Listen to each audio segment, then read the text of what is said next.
শ্রীমতী বৈশালী সরকার যে নাম, তার মধ্যে রয়েছে আস্থা, ভরসা এবং বিশ্বাস, যে কারণে দূর দূরান্ত থেকে মানুষ তার কাছে ছুটে আসে এবং প্রতিটি অমাবস্যায় তিনি পৌঁছে যান তারাপীঠ মহাশ্মশানে মায়ের যজ্ঞ করতে।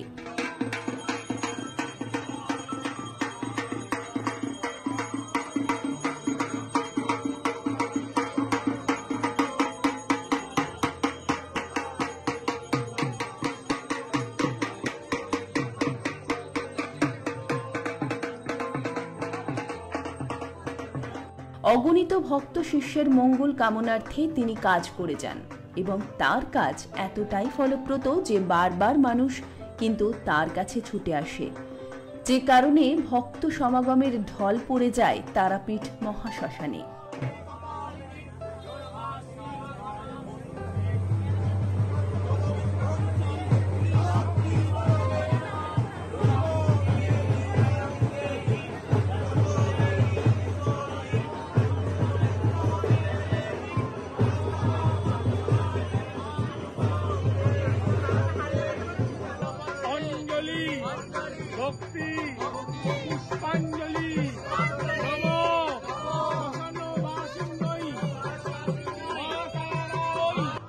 আগামী 9 মার্চ শিবরাত্রি অমাবস্যাতে জীবনের অন্ধকারকে দূর করতে হর হর মহাদেবের মাধ্যম দিয়ে তিনি কিন্তু আবারও যে কোনো মঙ্গল কামনার্থে, সেটা কালসর্প দোষ, মাঙ্গলিক দোষ, ছন্নছাড়া দোষ, এমনকি আইনত জটিলতা, দাম্পত্য জীবনের সম্পর্কের অবনতি, দাম্পত্য জীবনের তৃতীয় ব্যক্তির কারণে অশান্তি, সেই সমস্ত বাধা তিনি দূর করবেন।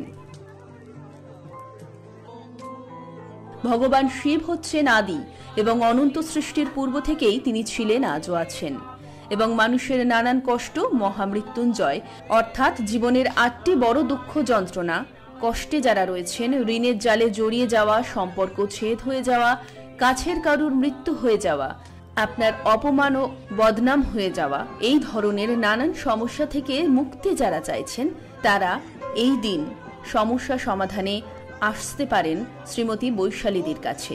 শিব এবং শক্তির অর্ধনারীশ্বর রূপকে তিনি পুজো করবেন সেই দিন। এই রূপের দ্বারা মানুষের দুঃখ, কষ্ট, যন্ত্রণা থেকে মুক্তি বা ত্রাণ দেওয়া সম্ভব হয়ে থাকে। যারা সঠিকভাবে সঠিক বৈদিক মন্ত্র উচ্চারণ ও সঠিক নিয়মের দ্বারা নিজেদের সমস্যার সমাধান করতে চাইছেন, তাদেরকে বলবো নিচে যাওয়া নাম্বারে অবশ্যই যোগাযোগ করে নেন এবং শ্রীমতী বৈশালীদের কাছে পৌঁছে যান। আপনার সমস্যার সমাধান গ্যারেন্টি সহকারে হয়ে থাকবে।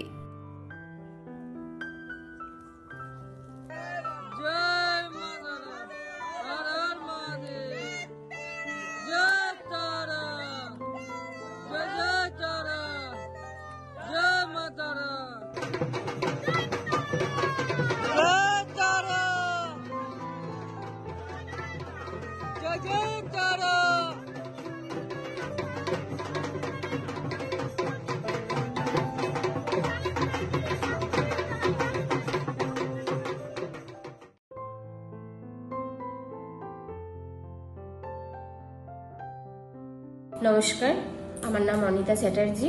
আমি দুর্গাপুরেরই বাসিন্দা। আমি দিদির কাছে অনেক দিন ধরেই আসি। তা আমার যে কটা দিদি কাজ বলেছিল আর যা সমস্যা বলেছিল সব সমাধান হয়েছে। আমার বিয়ের আগে আমি এসেছিলাম, তারপরে এখন বিয়ের পর আসছি। আমার খুব ভালো জায়গায় বিয়ে হয়েছে। দিদি যেটা যেটা বলেছে আমার সব ফলেছে। শ্বশুরবাড়ি আমি খুব ভালো পেয়েছি আর আমার মানে সব কাজ সাকসেস হয়েছে। তো দিদি খুবই ভালো। আপনারা সবাই আসবেন, আপনাদের সমস্যা নিয়ে যা সমস্যা আছে দিদি সব সমাধান করে দেবেন। আর দিদি খুবই ভালো আর সব কাজ সব সঠিক টাইমে সব কিছুই হয়ে যায়। এটাই আমার বলার আছে আপনাদের কাছে।